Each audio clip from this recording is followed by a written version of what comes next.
going to be talking about patterns. Now, patterns cause a lot of problems for people because there's a lot of numbers on the back, there's a lot of measurements. It's overwhelming sometimes. So we're going to go over the details of the pattern envelope in this video, and I'm going to show you the way that I found easiest to keep track of things and how to know what you want to cut and all that good stuff. Now, this pattern is out of print. It's from 1996, which I guess would be considered vintage these days.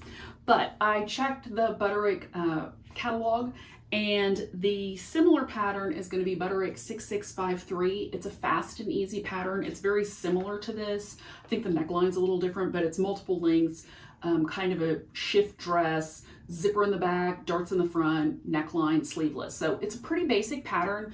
It's very easy for beginners to kind of get started with because you don't have to mess with sleeves or buttons or any of that kind of stuff.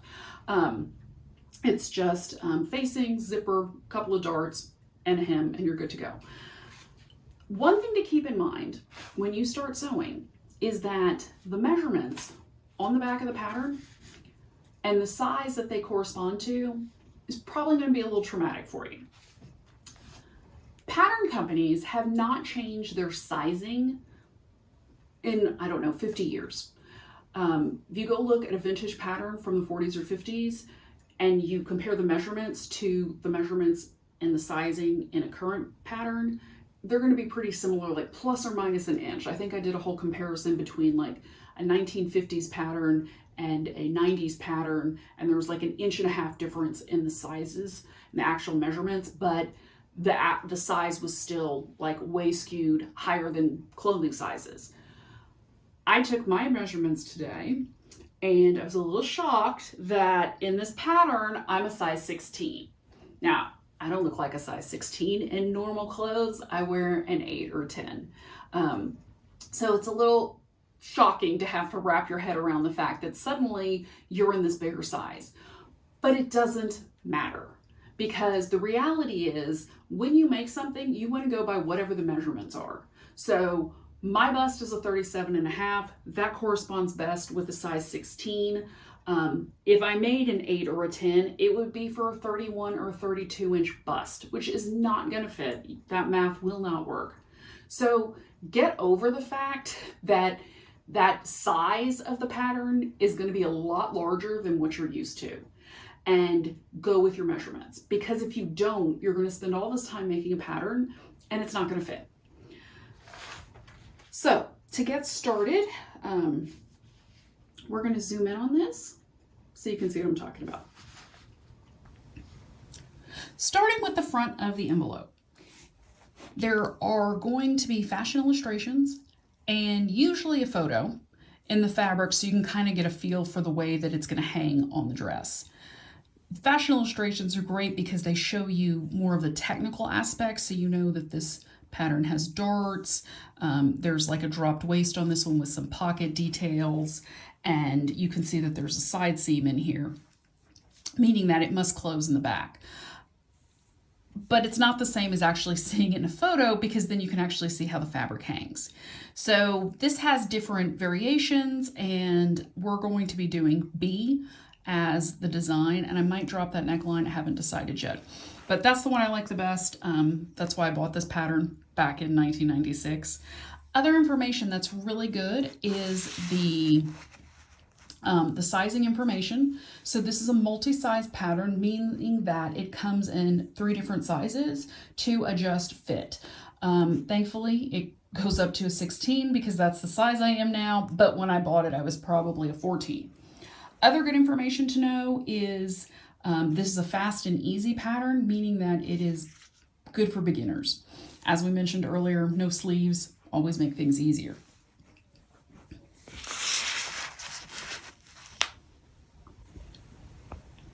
Every pattern is going to have the specific measurements associated with that pattern somewhere on it.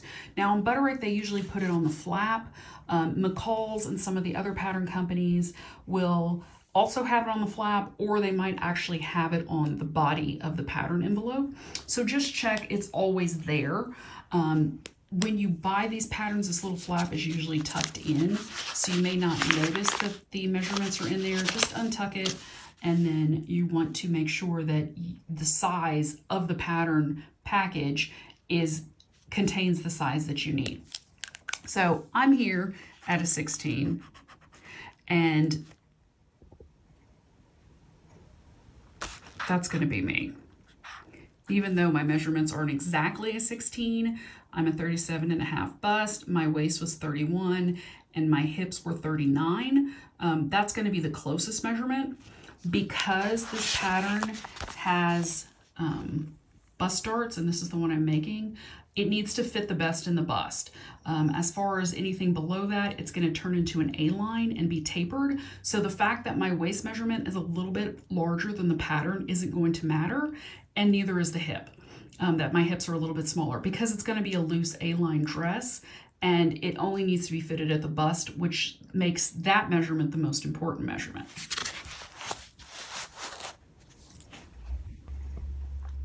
Now, if you tuck the flap back into the pattern, you can see that there are line drawings which give you even more information about the actual pattern. So like I said earlier, we're going to do B, and I like to highlight the different style that I'm working on to keep track of things. So B is going to be the shorter length dress. And here you can see that B has bust darts, and then it has a center back zipper with a center back seam. And it doesn't show the side seams, but that's implied. So most clothing is going to be sewn up the side seams unless otherwise mentioned. Now, if we were doing A, as you can see, there's a dropped waist. There are these little flap detail. C, D, and E have a different type of neckline, even though they're very similar to B and C. Just keep that in mind. That's where you're going to find this information. And the line drawing, as the pattern gets more complicated, the line drawings will give you more information and be more detailed, so you can know exactly what you're getting into before you start sewing. The top part of the pattern contains really good information as well. To start, it emphasizes that this is a very easy pattern, which means it's good for beginners. And then it tells you basically the type of dress category it falls into. So this is Mrs. or Mrs. Petite dress. Obviously, since this is a size 16, we know it's not petite, it's just regular. That would be a different pattern. Then it gives you a description of the dress in case looking at the pictures on the front, you can't figure out what's going on, which obviously in this case, it's a pretty basic pattern, but when something gets a little bit more complicated, it's good to be able to read this description and kind of know what you're getting yourself into. So this dress is semi-fitted, A-line dress, above mid-knee or above ankle hem, and it has neckline variations and a back zipper. So when we looked at the illustrations earlier, we could tell all that information, but like I said, it's good to just check that so you know what you're getting into. Now, A has a dropped waist bodice and flaps with button trim. So that's also letting us know that these flaps are not pockets and that the buttons are just there for decoration and they are not functional, meaning you don't have to make buttonholes. Now, notions is the next important thing. And I like to highlight this section because it helps me keep track of what I need when I go shopping. So the notions for all the dresses are going to be a 24-inch zipper and hooks and eyes. So since I'm making B, that's the one we're going to go with. And then it also has, for A, B, and C, you need 1/2 inch single fold bias tape. So that's what I need to make my dress. And by highlighting it, I remember to pick up those things when I go shopping for my fabric and for my notions. I always forget things. So it's really been helpful for me to get into this habit at an early stage in sewing. Now, the next thing that's going to be important is fabrics. So if you're unsure about fabrics and you're not sure which fabrics work best for which things, this section is on all commercial patterns. So it gives you a tip of the fabrics that they've used to make this pattern to test it out and what works well. So first off is lightweight broadcloth. That's a very easy to sew fabric. It is a plain weave fabric and it's readily available. Now, if you go to Joann's, you might not find broadcloth fabric because they don't label it that way. But any kind of a quilting cotton or novelty cotton or licensed character fabric that's all the 100% cotton or cotton poly blend is going to be this type of fabric. It's going to be a plain weave, broadcloth-like fabric, and it's going to be easy for you to sew. Challis is another type of fabric. It's a little bit more drapey. That's probably what the dress on the front photo is made out of. It comes in cotton and poly, so kind of what you like best. Madras is going to be a fabric that originated in India, and you may be familiar with a Madras plaid. It's kind of an offset, really brightly colorful plaid, so that would work for this. Fail is another lightweight fabric or lightweight piqué. So then it tells you what will not work for this pattern, which is also good to know. So it's unsuitable for obvious diagonals, meaning that if you have a diagonal stripe going through the fabric, it's not going to work for this pattern. And then it also tells you that you need extra fabric to match any plaids or stripes. So if you're using a Madras plaid fabric, you're going to need to get more fabric than is listed below. And then you're going to use the nap yardages and layouts for pile or one-way design. So let's say, I don't know what kind of poly, maybe you'd make this dress out of corduroy, but that just seems inappropriate. So then it says the finished lengths and widths are on the yardage and instructions sheet. That's going to be the finished length from the neck to the hem on these different variations, and that information will be inside this pattern envelope.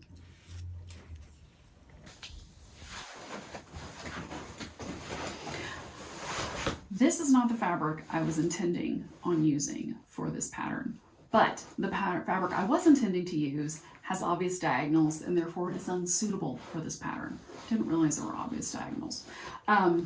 This is good for a summer print too. It is another cotton, some kind of a cotton plain weave. It's nothing fancy.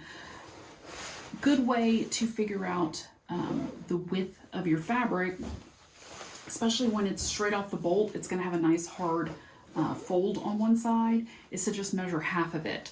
So this is going to be 24 inches and then it's almost 6. So this is going to be exactly 60-inch fabric. And if you open it up, you can see how wide it is.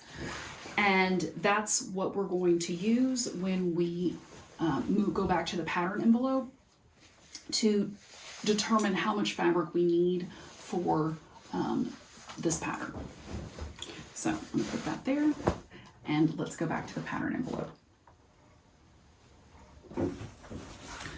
So back to dress B over here, we know we have 60-inch wide fabric. So we're going to come across and then we're going to highlight how much fabric we need, which is going to be 1 1/4 yards. Now, you may be wondering, what do these stars mean? The stars are, 1 star is with nap and 2 stars is without nap. So nap is basically, it could be a directional pattern. So if, let's say you have kittens on your fabric and all the kittens are going in the same direction, meaning that, you know, for them not to be upside down, you have nap. That means that it's a directional fabric because all the kittens' heads have to be in the same direction, or you have upside down kittens. Same would be with any kind of a print on your fabric that was directional, meaning that there's an obvious top and bottom to what's being printed. Another example of nap is going to be like corduroy or velvet, which would not be suitable in this case. But doesn't matter because with or without nap, we're still going with a 1 1/4 yards. And we're going to continue down. Is there any other information we need? Now, if we were making D or E, apparently you need fusible interfacing. And I don't know why they didn't put this in the notions, but it's good to just check the whole back of the pattern envelope to make sure you're not missing anything. Because we're not making D or E, this does not apply to us. But for future reference, interfacing comes in 2 widths, 18 and 24. So just so you know, That's how you'd figure out how much interfacing you need. It's just going to be whatever interfacing they have at your local fabric store. But we don't need to worry about that today. Now you know how to read a pattern envelope. There's a lot of helpful information contained on the pattern envelope, and once you know what you're looking for and what you're looking at, it'll help you get everything you need to make whatever sewing project your heart's desire. Keep in mind, very easy is a good place to start for beginners. This is a fast and easy pattern. They still make this line of patterns. And if you want something that's similar to this, be sure to check out Butterick 6653 Fast and Easy, which is very similar to this. It's a little bit more modern, but still pretty much the same thing. If you've got questions and no answers, head on over to Let's Talk Sewing for Beginners, hosted by So Lounge. It's a new interactive Facebook group where you can ask questions and I'll do my best to answer them. I do a live Q&A every Wednesday at 4:30 Central Standard Time, so be sure to sign up and tune in. Until then, happy sewing!